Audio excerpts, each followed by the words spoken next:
எந்த அளவுக்கு scoring mark இருக்குதுன்னு பாருங்கள். சென்டர் கிளச்சி, ப்ரெஷர் பிளேட்டு இங்கே பாருங்கள். ஸோ அதுக்கப்புறம் கிளச் பிளேட்ஸ் இதெல்லாம் வந்து பார்த்திங்கன்னா நார்மல் பிளேட்ஸ் தான் போட்டிருக்காங்க. உங்களுக்கு பார்த்தீங்கன்னா தெரியும் பாருங்கள், எதுவுமே கிடையாது, ஊர் பேர் எதுவுமே கிடையாது. இது வந்து பார்த்திங்கன்னா ஸ்டீல் பிளேட். இப்போ என்னென்னா ஹீரோவுடைய ஜென்னுன் தான் இப்போ நம்ம வாங்கியிருக்கோம். பார்த்தீங்கனாலே தெரியும் உங்களுக்கு. இங்கே பாருங்கள். ஸோ இது எப்படி இருக்குது பாருங்கள், centre clutch pressure plate. So இந்த மாதிரி இருக்கணும். நீங்கள் எத்தனை வாட்டி கிளச் பிளேட் மாற்றினாலும் கண்டிப்பாக போயிடும். ஏன்னா வந்து ஒரிஜினல் வந்து கண்டிப்பாக ஒரிஜினல் தான்.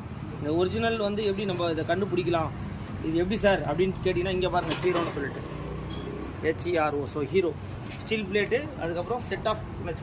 இந்த வெஹிக்கிளில் வந்து பார்த்தீங்கன்னா அதுக்கப்புறம் பேரிங்கில் வந்து ஒரு இஷ்யூ இருக்குது. ஸோ உள்ளுக்குள்ளே வந்து பார்த்தீங்கன்னா டாப்பில் வர பேரிங்கே உடஞ்சிருக்கீங்க பாருங்கள் உள்ளே. ஸோ இது வந்து பார்த்தீங்கன்னா வீல் ஸ்ப்ராக்கெட் பேரிங்னு சொல்லுவாங்க. இது பாருங்கள், இந்த பிளே இருக்குது. ஸோ இதெல்லாம் நம்ம கண்டிப்பாக செக் பண்ணி தான் பண்ணணும். ஸோ A to Z இந்த ஒர்க் நம்ம பண்ணி முடிச்சுன்னா இருந்ததை கண்டிப்பாக உங்களுக்கு அப்டேட் பண்ணுறேன்.